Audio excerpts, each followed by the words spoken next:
And by doing that, we are supporting the people. We are allow the people to tell them you are not alone. I still Or do run you do and sometimes Zumba? I only run from my room to the kitchen. But he asked me, "How long are you going to be in Camden?" And I say, "Well, I don't know. Maybe I will be there until I die." And he quickly replied, say, "Well, that can happen as soon that you get there."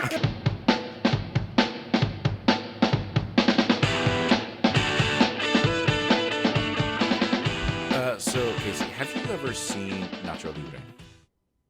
Of course. Yeah. Father Patrick and I reviewed it.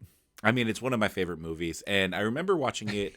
Uh, Nacho! exactly. Yes. I remember watching it before I joined the Friars, and I thought, oh my gosh, the Friars are going to think this is hilarious. And then I started asking Friars, like, have you seen it? They're like, yes. I'm like, did you like it? They're like, no. Oh, how do you They've actually not? seen it? Yeah, well, many of them had, at least the ones that I had asked, and then none of them Okay. liked it. I'm like, I don't understand. How do you not like I have had diarrhea since Easter's? Exactly. I mean, it is one of the most quoted movies in my house at this, and my like family house at this point. I mean, it's phenomenal. What I love about it is like the caricature aspect of like it knows it's very self aware. Like this is not real friars, right? This is not how friars really are, but it still brings us a sense of joy. You know what I mean? Yeah. Yeah. And I think for artistic depictions, we're not the drunkard. So there's a Right. step up. Right. Right. And what I love about that movie is the joy that it makes me feel. Just reminds me so much of the brother that we are about to talk to, brother Juan. He just fills me Joy with so much joy. incarnate. Absolutely, absolutely. I mean, we've both lived with him. I loved living with him, and I think you did too. Oh, yes. The stories we have about Juan, we'll see if we can get him to tell us his own stories. But the man has lived an interesting life. He One of has. the best brothers I've ever lived with. And I cannot not laugh when I'm with him. Yep. So, Brother Juan, welcome to the show. Hello, how you doing? How you Doing doing, good. Casey? How you Wonderful now doing, that you're here. Tito? Yes. Thank you for having me. We're Juan, excited to have tell you. us where you are right now. Right now, I'm in Washington D.C. Just moved here about 6 months ago. Uh, it's like coming back home. This is where my life with the Friars began almost 22 years ago. And here I am Yes, in little baby Washington. Juan. You were That's so right. young. You were like 19 when you entered? Not really. I was 22. Oh, 22. Okay. But All you met right. the Friars. You started the program a little earlier. But you're still 22 is very young. Hmm. But, your life didn't start there because one of the defining features of you, obviously, is from El Salvador. Yeah. Um, Mm-hmm. Tell us, how did you get from El Salvador to the U.S. and what was that like kind of transitioning as a teenager? Yeah, I was born in El Salvador, and actually, I was born a day after Monsignor Romero was died. Well, Oh wow. now San Romero. Hmm. Yes, March 25th. March 24th was the night where he was assassinated, and I was born a day after. By that time, my dad was supporting a family of five children, and by 1982, the beginning of the war, he had to leave the country, come to the United States, and then when I was teenager, he was able to bring the whole family into the United States. My hometown is here in Silver Spring, Maryland. Wow, it's amazing. I mean, it's such an inspiration to me. And you got to go to his canonization, didn't you? I did. Actually, in 2018, I had the opportunity to go with another friar, Franciscan friar, Octavio Duran. We were able to be there in that moment. And actually, I was with Octavio, who he worked with Monsignor Romero when Yeah. he was a seminarian back in San Salvador. Yeah. His photographer. Yeah. So the reason I remember this is because you tried to go to Italy twice. Am I right on this? Yes. And it didn't work out the first time No. because you were at the wrong, what was it? You were at the wrong terminal and you I missed was. your flight. I know. You were doing your homework, as you said. I was so excited to go to the celebration, but it was close to the. I believe it was kind of like close to one of those exams, like before a break, and I was doing a lot of school work before leaving there, And I remember I was doing it. I was doing schoolwork, and when I was waiting for the fly, I realized that by the time I realized that my fly was leaving, I also realized that I was in the wrong terminal. Oh no.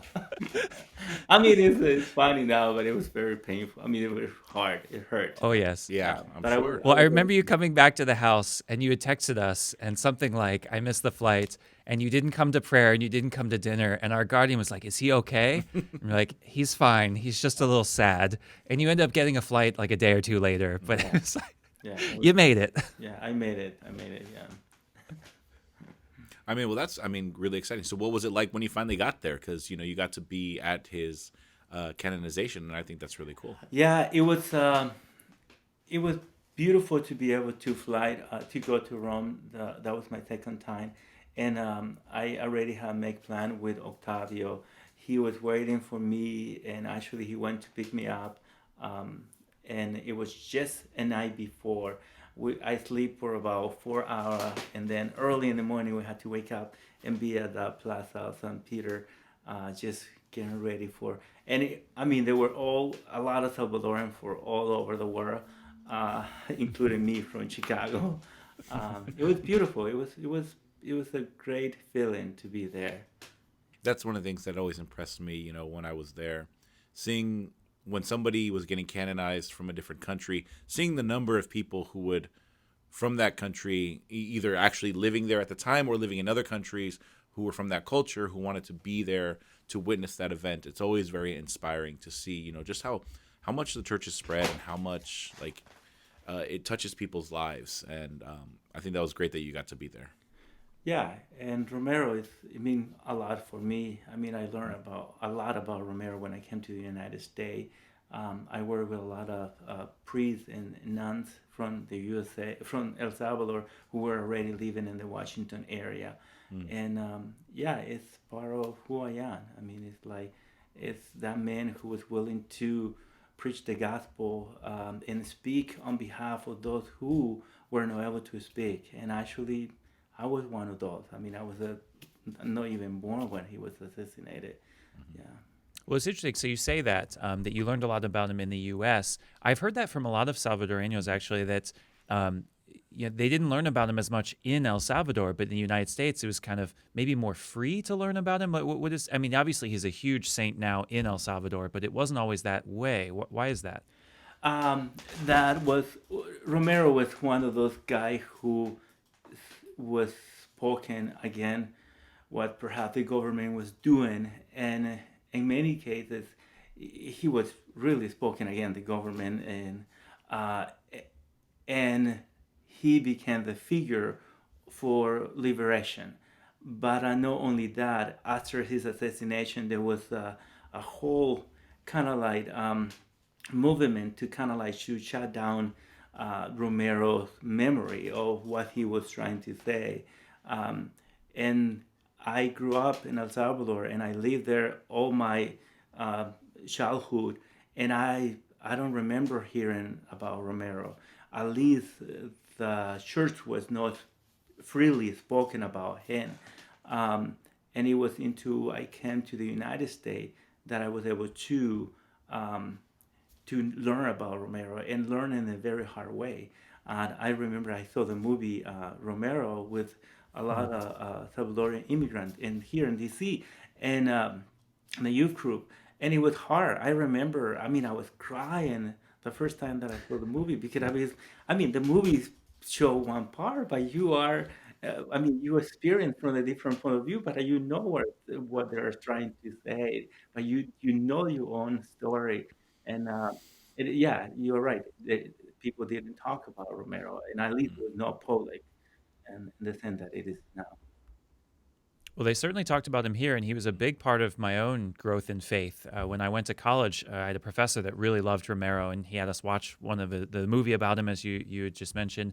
But then we read some of his writings, and we read one of his books, and I was just so inspired as kind of like a modern saint. This wasn't nothing against Francis of Assisi, obviously, or like some of these others from the Middle Ages, but there's like, this is a guy who lived just 20 years ago, 30 years ago. That was so amazing to me to have such a strong figure for justice and for peace. and it made me really want to be more Catholic. And it's because of that I have Romero right here. It's one of my favorite icons. I always have it right here in my studio. This is, I believe, from Robert Lentz, one of our brothers. Yes. Just beautiful, beautiful painting. Yeah. When I was moving from Chicago back to DC, I had the opportunity to pass by Cleveland. And before I went pass by, I searched and I stopped on the cemetery to pay homage, honor, or respect to one of the nuns who were killed the same year of Romero, later after Romero. I believe her first name is Dorothy. And I remember having lunch in at that cemetery with her, and I was crying because these women were working in El Salvador and doing so many things. When I was just a little baby. They were taking care, trying to work and do something for those who are not even able to do by themselves. And I think that's one of the call of our faith, that we have the knowledge and the grace that come from God to speak on behalf of those who are suffering and they are not able to speak for themselves. I'll say I think that's one of the incredible things about Romero that, along with Casey, inspired me, is his willingness, to speak up and out when he saw something wrong. The movie certainly implies, and maybe it was true, that he was expected to just kind of be a silent bishop, just kind of go with the flow, don't cause any waves. And boy, did he cause waves. I mean, he was really not afraid to speak out at injustice. I think that's something we can see in our brother Juan here. Someone who's willing to speak out. But I wonder, Juan, we talk about such heavy, deep things here. How someone like yourself, who's so inspired by him and has experienced this, could be so joyful, and someone who likes to speak out, to make people laugh and to make people smile all the time. Where do you think that comes from in yourself? I don't know. Maybe I ate a lot of beans when I was growing up. Is that what happens when you eat beans? Just too much banana bread. Just makes other people laugh. Oh gosh. So Juan is the most creative cook that I think I know. Oh yeah.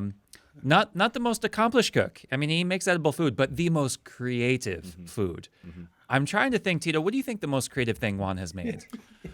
The most creative thing he's made, it's got to be the meatloaf. The meatloaf. Oh yes, it's got to be the meatloaf. Now, understand, I never got to try this meatloaf, and I really wanted to.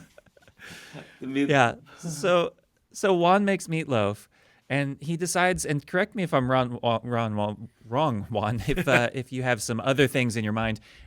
You told us that you wanted to make something spicy with the meatloaf, but you said red peppers, they're not going to make it spicy enough. It'll be like splotches of it here or there. So you said, I'll put this in it, and then you forgot what the this was. And at dinner, it was extremely hot, and everyone is sweating. And you say, do you want to know what the secret ingredient was? Wasabi. Oh, I wish I could have tried that. What possessed you to put wasabi in meatloaf? Actually, it was around this time. It was around Lent. And we remember in the house, like, we were supposed to eat veggie every other 2 days. And during Lent, I tried to not to eat, like many of you, like, try to eat, like, less. And I remember that was the day for me to cook. And I have an idea, like, to do a meatloaf somewhere in that week. I think it was Tuesday. And of course, I went to the supermarket, I got everything else. And I like sushi. I don't eat sushi a lot, but I decided to go and get some sushi for lunch. And I got to the house, I got my sushi, and I started to prepare meatloaf.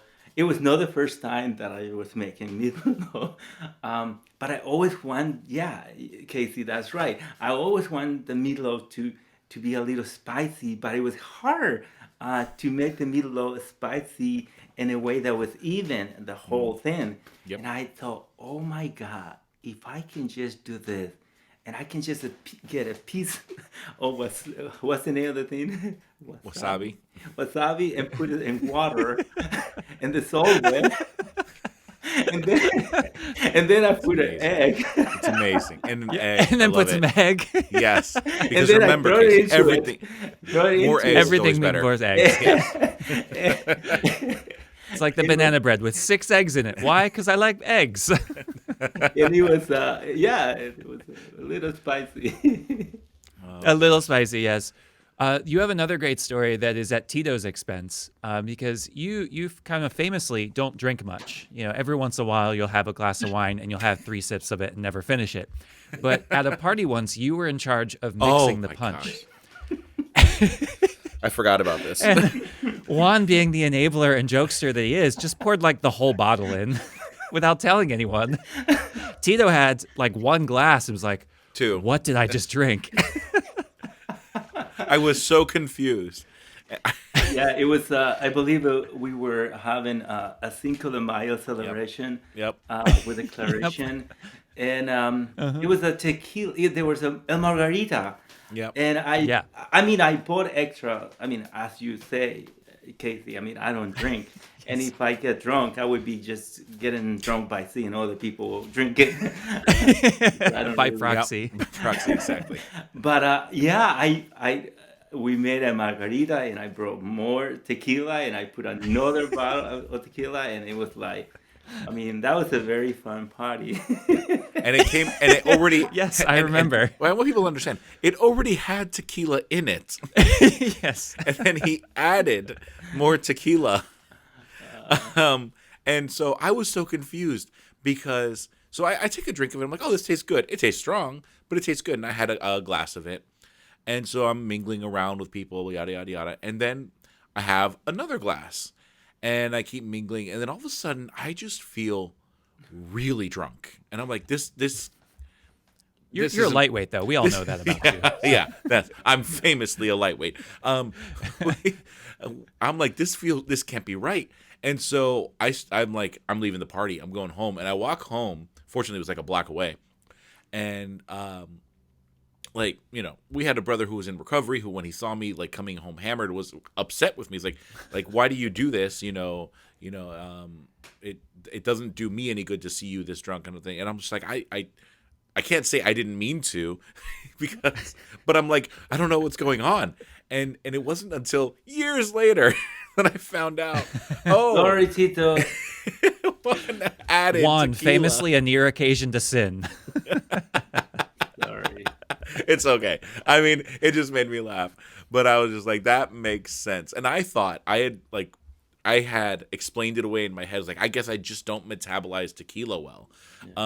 Like it just, and so I avoided tequila for so long because I thought it'll make me super drunk. Sorry, my fault.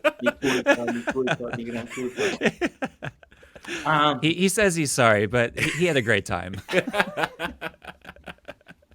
Oh my gosh, yeah.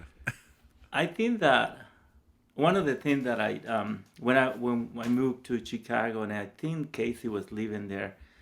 I mean, we took turn cooking, you know, and I remember I want to learn how to bake, and I decided I really want to learn how to make banana bread.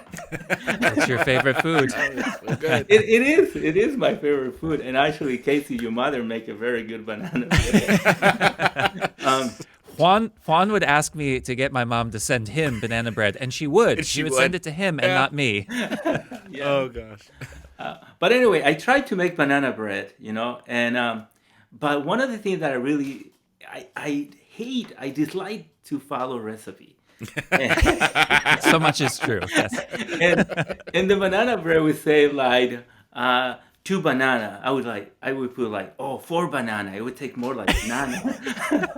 And then it would say like 4 egg, and I was like, let's put it 7 egg. As one can do with baking, just make it up as you go. Right. And believe me, when that thing I start cooking it to bake it, I went and see the rice, It never rose. The bread never rose. It I was wonder like why. it was like banana brownie Pudding. pudding, but it tastes like banana. Well, to your credit, I remember one time you did this and you wanted to make an apple pie, which is not a super easy thing to make. Right. And you just like you resolved, like I'm going to make an apple pie. And you brought it out one day and it was more like apple soup. There was something about it that was like very mushy and it had a lot of liquid to it. And your brother John, who was in our house, a very, very good baker, and he's like, Juan, what's going on here? And he's like, it's very soupy. He's like, oh yeah, I think you said you like added a cup of water. He's like, did the recipe ask for it? No. Okay, don't do that. But then the second time you made it, you adjusted the recipe and it was delicious. I mean, it was one of the best apple pies I'd ever had and you just figured it out. Yeah, thank you. Yeah, actually, apple pie is something that I learned through the whole experience, and Nice. I do good job now with the apple pie. But yeah, No, I I mean- remember that.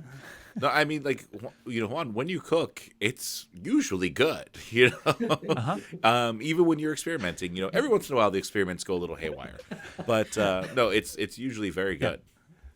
Even when you say, oh, I don't have time to cook, so I'll stop at a Mexican restaurant and I'll buy the food and then disassemble the tacos and put them in bowls and pretend like I cooked it myself. Yes, even those times, they're great. Wow, you got a good memory.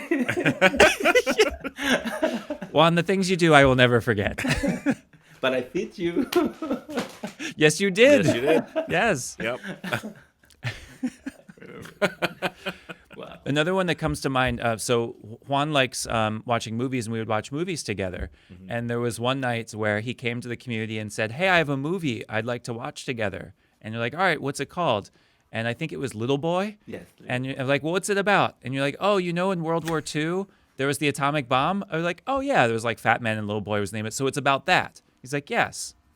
It was not. If you've ever seen it, it's a sweet movie. It's a Yep. nice movie. Our middle schoolers watch it. It's about the corporal works of mercy, and it's Yep. about a boy who has to befriend a Japanese elderly man during World War II. Yep. There's 5 seconds of the atomic bomb in the entire movie, and we got to the end, like, Juan, what did we just watch? That's not what we said. But it was beautiful, and it was one of like, yeah. well, Juan liked it. My mom also loves that movie. Yeah, I remember that one too. Yeah. But we lost trust in you. Anytime we picked a movie, you're like, okay, Juan, what's this really about? I learned my lesson. So did we, but we enjoyed our time together because Yeah. that's what brothers are for. Exactly. Yeah, that's what brother are for.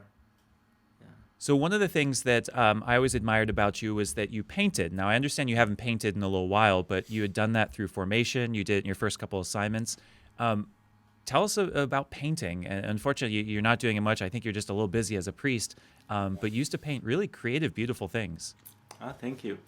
When I was in formation, I mean, like anybody else, you're trying to find your niche, what is attracted to you. I mean, we will become Franciscan, but within the process of becoming Franciscan, you're trying to figure out what you want to do, what you like as a friar, how you can make money. And you thought, I'm Michelangelo. Well, it was more like into the idea of, well, you need to work in your undergrad. I entered with a high school diploma. And after my time in formation here in Holy Name College in Silver Spring, I went to Tampa, Florida, and I lived there for 5 years. And during my process there, I went to school and I got my associate degree.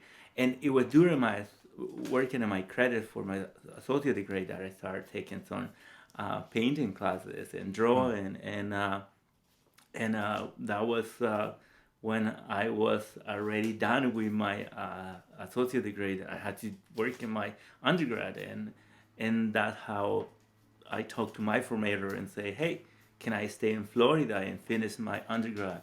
And I went to the University of South Florida, and I got an undergrad in studio art and art history. I mean, I like painting.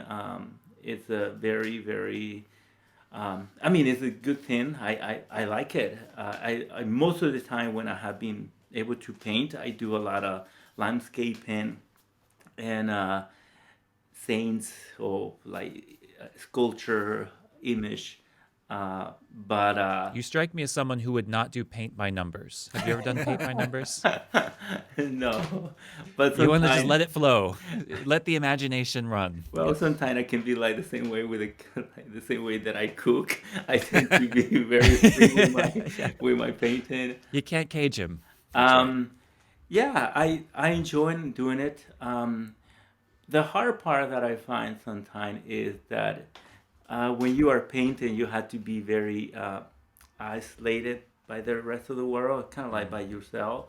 And I remember when I was in school, I find myself. I mean, I find myself within myself a lot of time, and I realized that I mean I don't know if I want to do this for the rest of my life.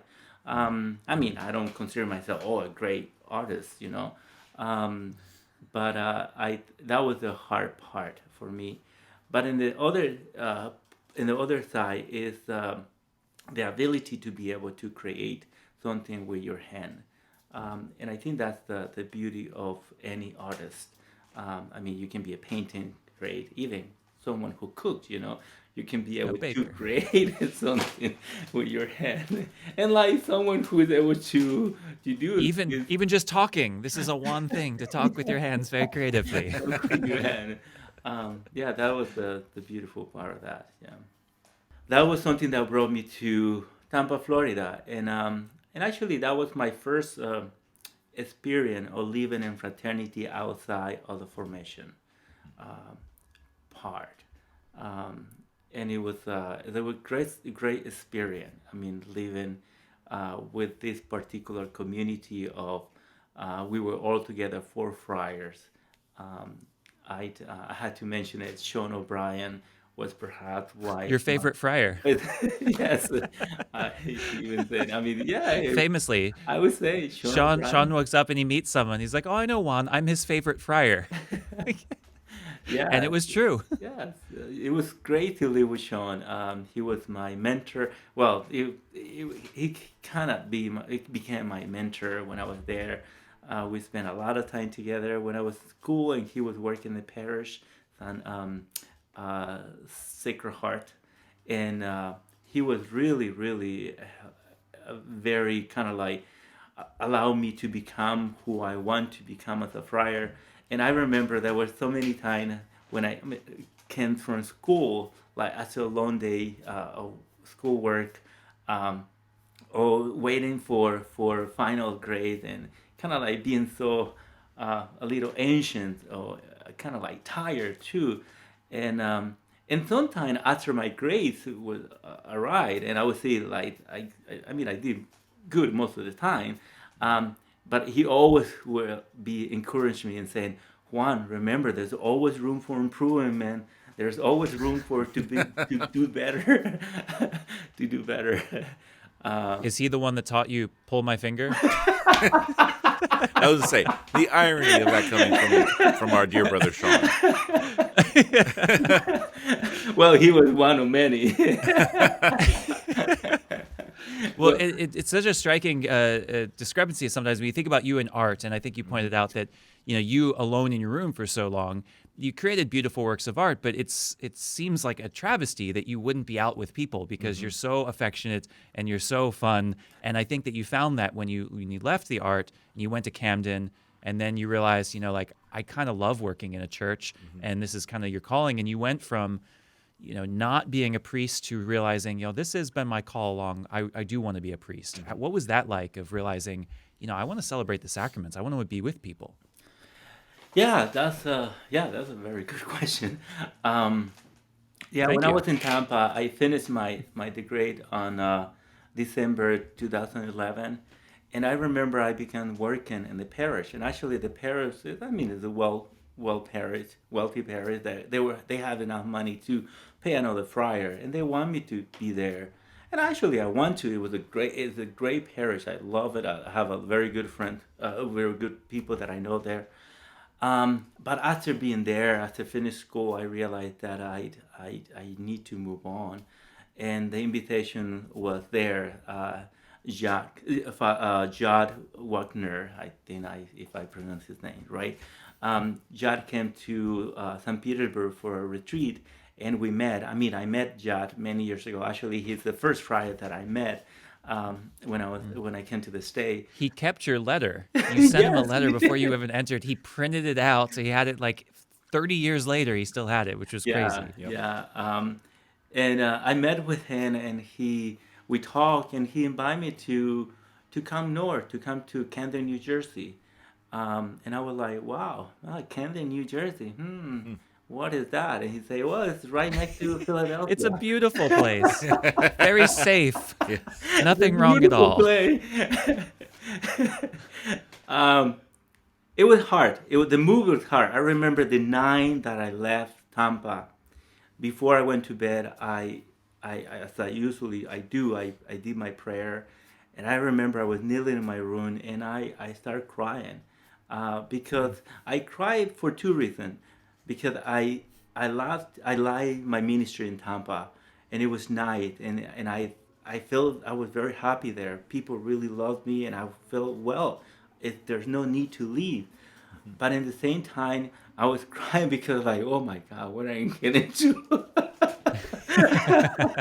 No, not in that way. It was a very mix of No, it's a big step, though. I yeah. It mean, was a big Camden is step. not known for being a hospitable place, and you went there when it was really, really bad. Yeah, I mean, were you afraid of like getting shot or like yeah. anything like that?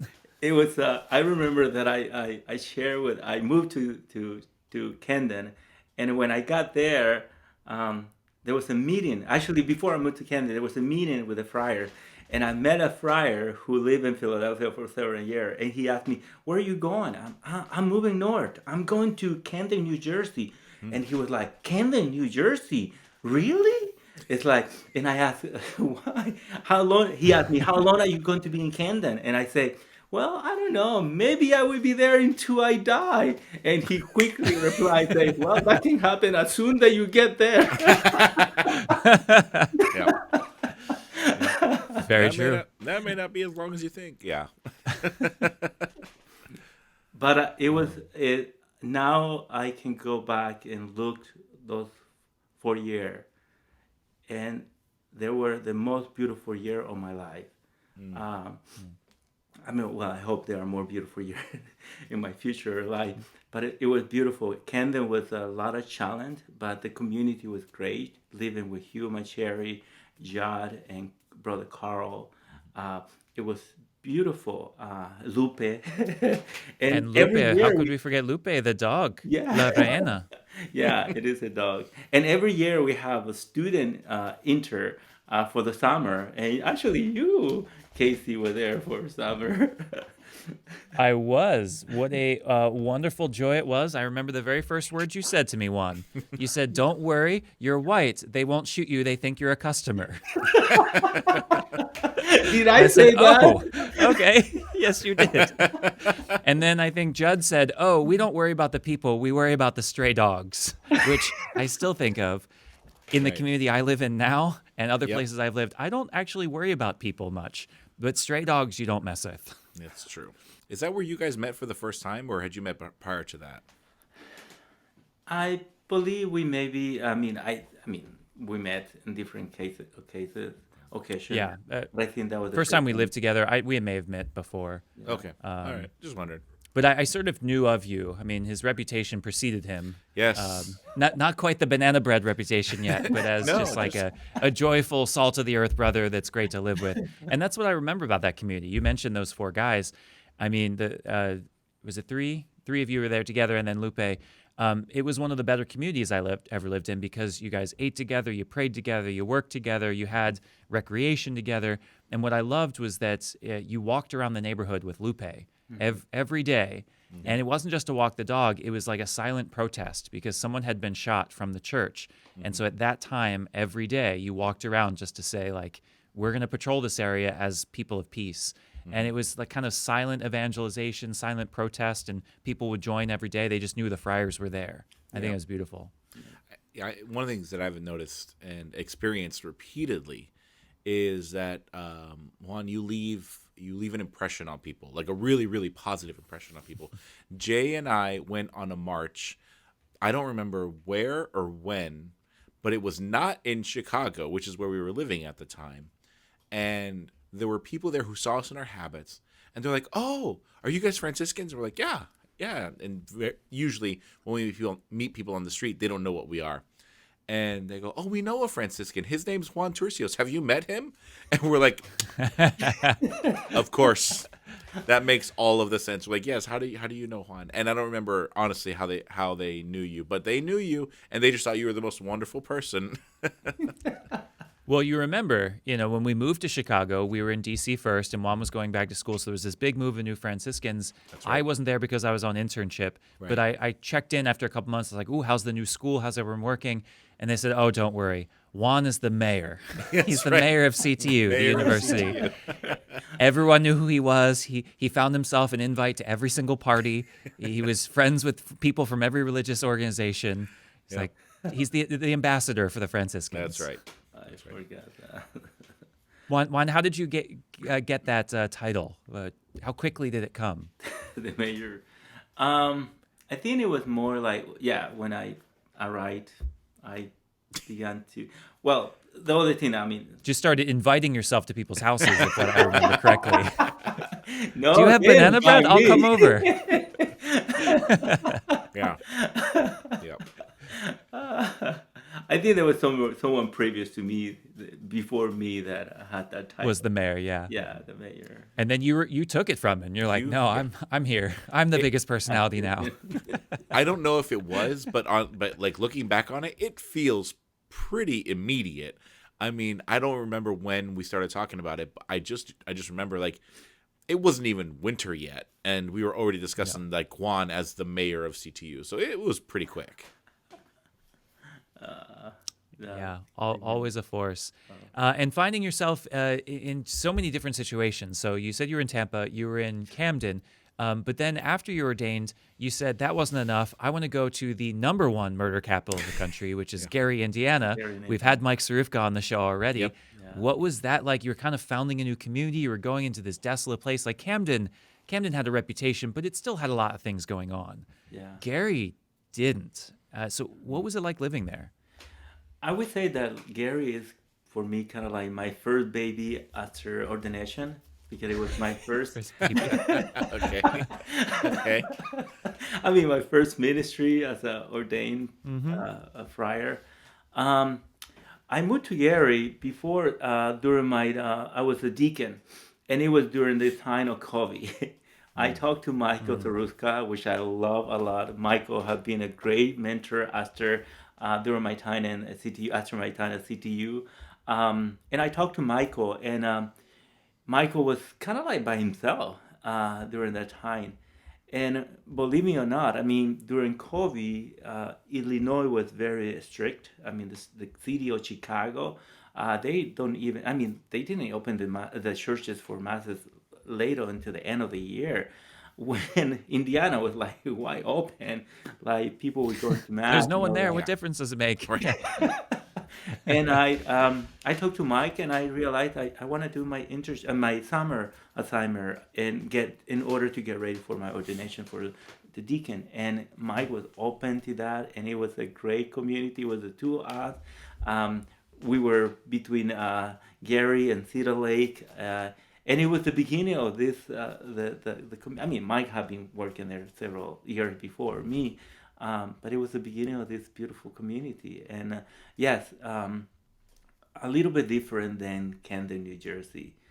One of the different is that I noticed is like, in contrast with Camden, you would see in Camden, you would see a lot of people around working and walking. But Gary has some places that you still have a lot of empty lot and empty house and falling apart, and which is a little depressing. But both places, I think, I mean, you get the spirit and the faith through the people who you ministry there, and that's what I saw and Gary, because they're so beautiful community that are still very active in that city, and their hope. I mean, when you see that, and I think that I was able to survive. And also as a You strike friar, me as someone who could find the beauty in anything. Is you there what? something that's you strike me as someone who could find the beauty in anything? Is there something about Gary that people don't know that you're like, oh, I love this about Gary? Ah, of course. One of the Of things that I course. love about Gary was that you are Gary, part of the city. I don't know exactly how much of the city, but part of the city of Gary is within the a national park. And if you are Oh, into, yeah, if you are into Hmm. hiking, walking, lake, oh, it's the heaven. Actually, it is the heaven. For my first anniversary of ordination, I got Michael, the community gave me a gift. I got a kayak, and I was able to oh, kayak around. It's a beautiful. I mean, it is kind of sad because the city perhaps itself doesn't look too attractive, but it is within the a national park, which is beautiful and attractive to hike, and I enjoy that. It was a way for me to release and go through it, all the chaos. Yeah. yeah. And you're a Yeah. very active person, so your kayaking makes sense. I remember you used to run. Do you still run, I or still do run you do it. Sometimes Zumba? I only run from my room to the kitchen, but but I still run it. Yeah, I still run it. Yeah. Okay. And Zumba, I remember that was a big thing for you. Oh, Zumba. Yep. Did Yeah, I stopped doing Zumba, but my dream sometime would be hopefully to have a Zumba group and something like Zumba with Father Juan. Gotta stay moving. Oh my gosh. Well, hold on. So Juan, did you ever take Casey with you to Zumba? Because No, but I you took remember I me with took you. you. Yeah. Oh Did. yes, how did that go? It was fun. It was a lot of fun. It was very different. I I'm going to say this, and I don't want it to sound weird. The ladies were excited, but I think it was because there was just like someone else, someone new in the room. It wasn't because of me in Hmm. particular. I They were like, remember, someone new. Tito. And they loved Juan, of course. Of course. Oh, I can picture Juan doing it. I can picture him being the center of the attention of Right. all the ladies dancing around him. I cannot picture you, Tito, dancing at Zumba. You did it. You did it. I did. I did it a few times. I stopped going probably around the same time as Juan when it became. We got a new instructor, and she was more hip hop style than Brazilian style. So that's kind Okay. of when I stopped going. No, the only time I have done Zumba, I did it one time. This is very strange to think about, but it was Thanksgiving Day. And no, it was not before dinner to make room. It was after dinner because To churn our good things up. brother George Camacho thought that we needed to help digestion. And so after, in between courses, he had us all stand up and we did some moves together. It was one for the history books. Yep. Yeah. Oh man, I don't know if I could do it after Thanksgiving. I would need like a nap, a good solid hour nap, and then I could Ooh. maybe start moving around. I would go for a It was walk. pretty low energy Zumba. It was just kind of like stand up, turn to the side, like you can do something. Fair enough. Fair enough. So Juan, we are in the process now of we've come together as a new province. Some people may know this, but we are 6 provinces. We came together as one, and they're asking us for ideas. They're asking us to think about what it means to be a Franciscan and what that looks like in our world today. Yep. If you were the provincial, you had a magic wand, you had all the ability, what do you think friars should be doing, and what would you want to do right now to start something new? Start something new. I think that we should go to places where we have not been before, and they can be big cities, small city. Um, but the important part is like we we are continually invited to um, work together in a way that we bring the gospel or our way of doing this as a friar, as a group, as a together. And because when we do it as a together, I mean as a community, uh, we make a big impact, and we leave. I mean, we that's how people with see us. Um, And the reason why I say that is like in my life as a friar, um, when I have been able to feel part of this community where I live with, is when as a friars we do things, just perhaps one little thing as a group, and because we all celebrate mass, but we don't concelebrate because we Francisco don't concelebrate that much, but we do things together, but not like for example, and this happened in three different places, in Camden, in Gary, and here. It happened here in DC in the Silver Spring area. After a shooting happened near to the church, the friars were open to go together and pray at the site where that happened, to be present. And by doing that, we are supporting the people. We are allow the people to tell them you are not alone. And we did that in Camden. We did that in Gary. Something happened very close to the church in San Jose where I was. And the friar got together the next day with the people. We pray. And we did that here in Silver Spring. A little boy, 2 years old, got killed on the street. And we went as a friar. And the interesting part is that when people have been afraid because of the violence or the shooting, that as soon that they see us in habit, wearing our habit, and being there present, there is a relief and a call to kind of like, we are here, we know what you are going through, and we are here to support you. And there's a sense of kind of like people always come out when we are there. The last thing that happened here was 2 weeks ago. People were afraid because of the violence, shooting, and we show up around 4 p.m. on a Saturday, 2 days after the event, and soon there was no one on the open area where the event that happened. And as soon as they saw the friar, people start coming in and start talking. Yeah, perhaps I'm not giving you a particular answer to the question that you asked early, but I think it would be like we are called to be, where the people is being heard the most, perhaps.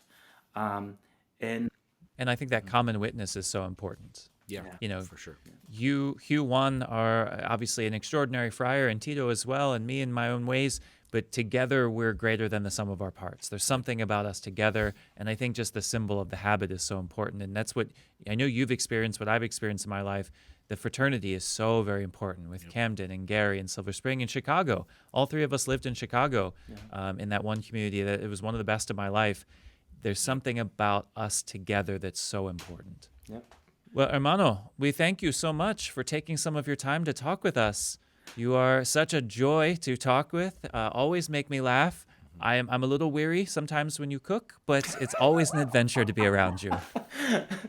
Yeah. I'll eat anything you cook, brother. Yeah. Casey and Tito, thank you so much. Thank you for the opportunity. Thank you for all the work. May God bless you all with all this camera and all this thing that you're doing. It. Thank you so much, and thank you for the opportunity to be able to share with you this moment. Yeah.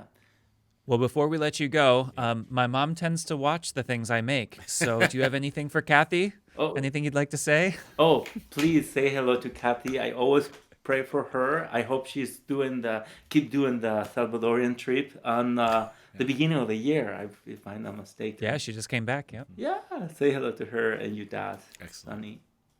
Yeah, and Tito, say hello Maybe to she'll you. just send you some Beautiful. banana bread. Huh? Maybe she'll send you some banana bread. Oh, that would be great. Do you need my address? Don't give it out now. Love you, brothers. Hermano, Oh, love you too. adios. Adios.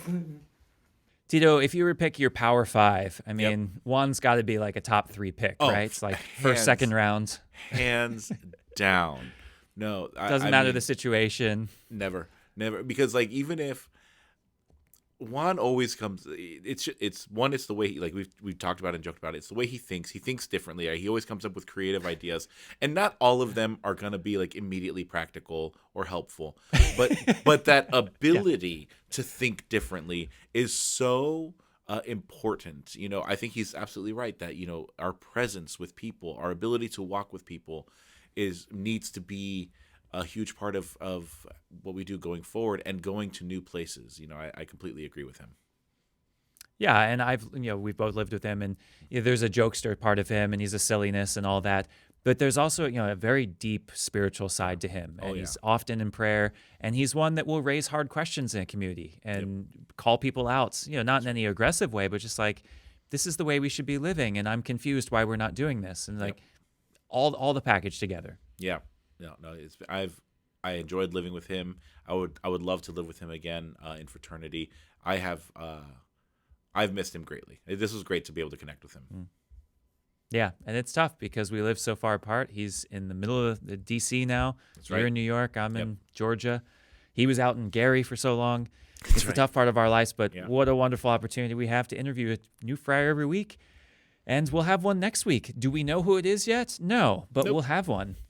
But we're enough ahead that hopefully we'll find someone by then. We hope that you enjoyed this. If you've enjoyed this, please subscribe, please like, at least comment, share it with friends. I don't know how ratings work on iTunes and whatnot, but do it. It can't hurt. Thank you for your 5-star. Thank you for your subscription. We'll catch you next week.